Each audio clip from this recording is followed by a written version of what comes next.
नमस्कार, मैं हूं भुवन तोष्णीवाल। आप देखना शुरू कर चुके हैं द पॉजिटिव पिच। विगत कुछ महीनों में मध्य प्रदेश में जिस तरह की घटनाएं स्वास्थ्य विभाग के अंतर्गत हुई है वो बेहद ही शर्मसार करने वाली घटनाएं हैं। पहले इंदौर के एमवाय हॉस्पिटल में चूहों द्वारा बच्चों को कुतरने से जो मौतें हुई, उसके बाद अब कफ सिरप से छिंदवाड़ा में जो मौतें हुई हैं, इसने कहीं ना कहीं मध्य प्रदेश का नाम पूरे देश में बदनाम किया है और मानवता जैसे शब्द पर कलंक लगा दिया है। इसे हम सिस्टम की लापरवाही कहें, सिस्टम की सुस्ती कहें, अफसरों नेताओं का दवा कंपनियों के साथ गठजोड़ कहें। अब हम आपको बताएंगे कि मध्य प्रदेश में सितंबर 2025 में कोल्ड सिरप से जो घटनाएं हुई हैं उसमें क्या हुआ, कैसे हुआ। मध्य प्रदेश के छिंदवाड़ा जिले के एक छोटे से कस्बे में कुछ बच्चों को सर्दी जुकाम जैसी मामूली बीमारी हुई, जिसका इलाज कराने के लिए उनके माता पिता उन्हें डॉक्टर के पास लेके गए। जो प्रिस्क्राइब की गई दवाई थी, कोल्ड सिरप था, वो बच्चों को दिया गया,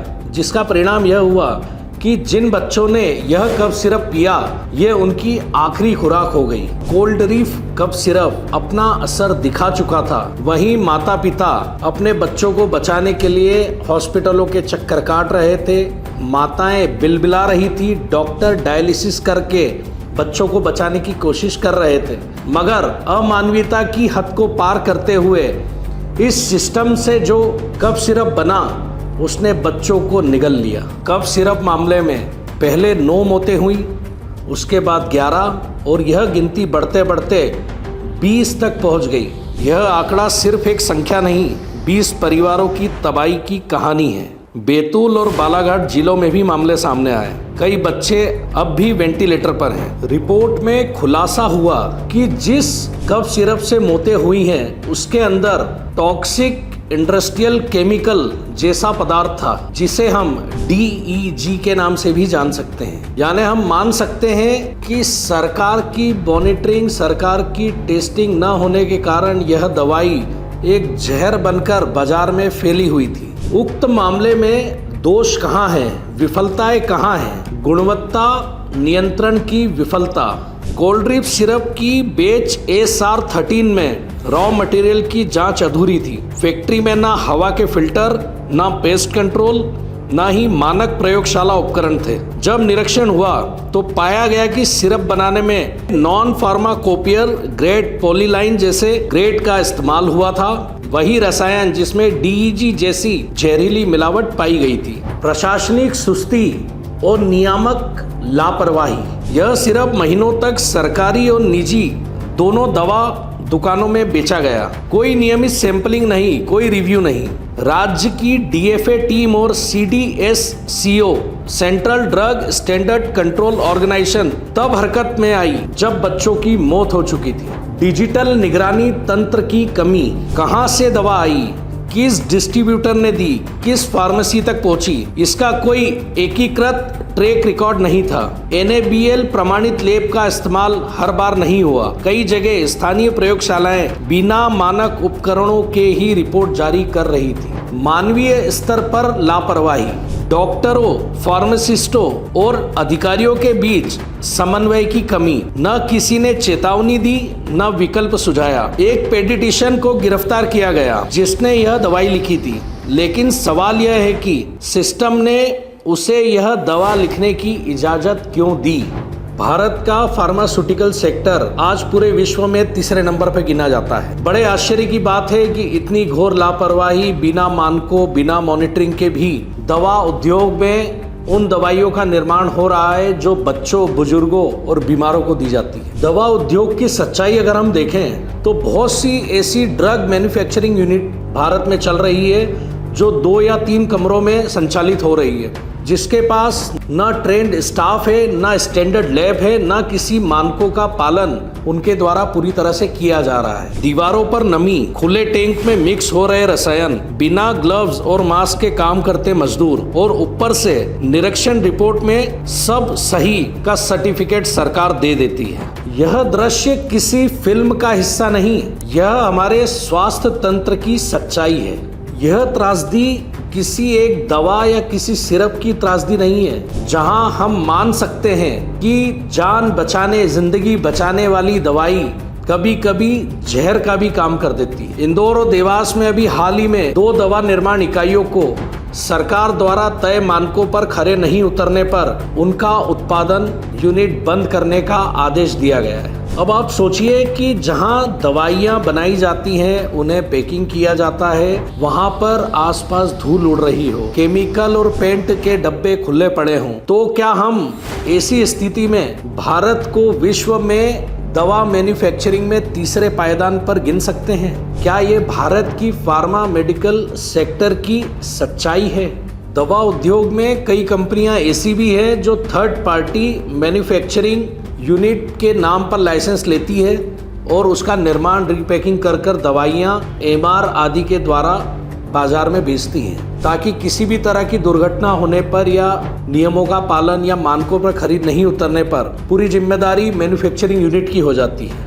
इन सभी फैक्ट्रियों में क्वालिटी कंट्रोल ऑफिसर अधिकांश रूप से कागजों पर ही होता है। लगातार इस तरह की घटनाएं उजागर होने के बाद एफडीए और सीडीएससीओ ने रिस्क बेस्ड निरीक्षण शुरू किया है, पर जो देखा गया वो बहुत ही चौंकाने वाला और डरावना था। कई दवा प्रयोगशालाओं में टेस्टिंग अधूरी थी, फिल्ट्रेशन सिस्टम में फंगस और रस्ट जमा था और रॉ मटेरियल की प्योरिटी और एक्सपायरी तक प्रॉपरली मेंटेन नहीं की गई थी। मध्य प्रदेश में घटी घटनाओं के बाद केंद्र सरकार भी सख्ते में आ गई और हाथों हाथ उन्होंने भारत के सभी राज्यों को ये आदेश जारी किया कि जो भी दवा निर्माण इकाइयां अपने मानकों पर खरी नहीं उतर रही हैं, उनका लाइसेंस तुरंत रद्द किया जाए और उचित कार्रवाई की जाए। केंद्र ने साफ संदेश दिया है कि उक्त मामले में कुछ भी वैकल्पिक नहीं है,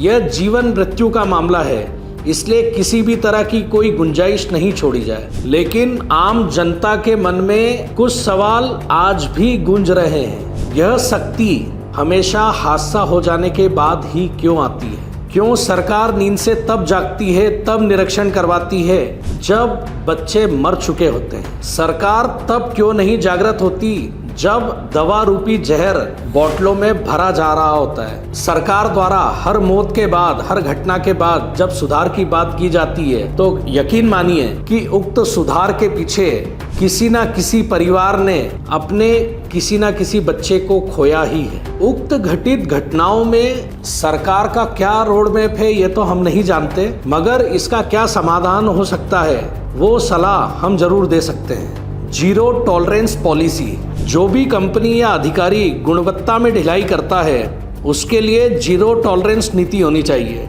एक भी मौत, एक भी उल्लंघन और लाइसेंस तुरंत रद्द, अधिकारी तुरंत suspend. Integrated digital drug monitoring system. हर बेच, हर डिस्ट्रीब्यूटर और हर रिटेल स्टोर को एक डिजिटल कोड से ट्रैक किया जाए ताकि किसी भी दवा का स्रोत एक क्लिक में मिल जाए। Public accountability. लाइसेंस देने वाले अधिकारी और निरीक्षक भी जवाबदेही हो, क्योंकि अगर निरीक्षण कागज पर हुआ है तो दोष सिर्फ निर्माता का नहीं, निरीक्षण अथॉरिटी का भी है। अंत में मैं यही कहूंगा, कहाँ है हमारे उप मुख्यमंत्री राजेंद्र शुक्ला, जो मध्य प्रदेश के स्वास्थ्य मंत्री भी हैं? इतनी बड़ी घटना पर डिप्टी सीएम राजेंद्र शुक्ला स्वास्थ्य मंत्री का कोई भी जिम्मेदारी भरा बयान आज तक सामने नहीं आया है। कांग्रेस अध्यक्ष जीतू पटवारी लगातार आरोप लगा रहे हैं ड्रग मैन्युफैक्चरिंग यूनिट के कर्ता धर्ता राजेंद्र शुक्ला के साथ उठते बैठते थे। असली परीक्षा मुख्यमंत्री मोहन यादव की है।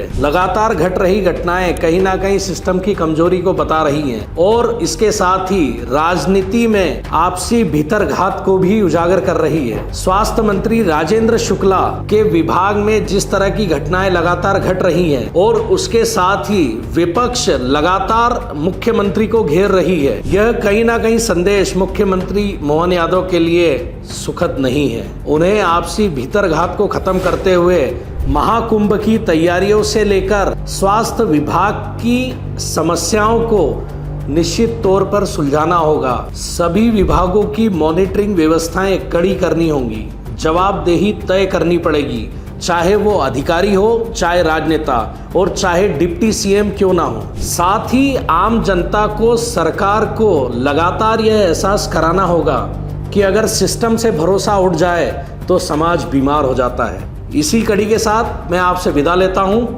नमस्कार।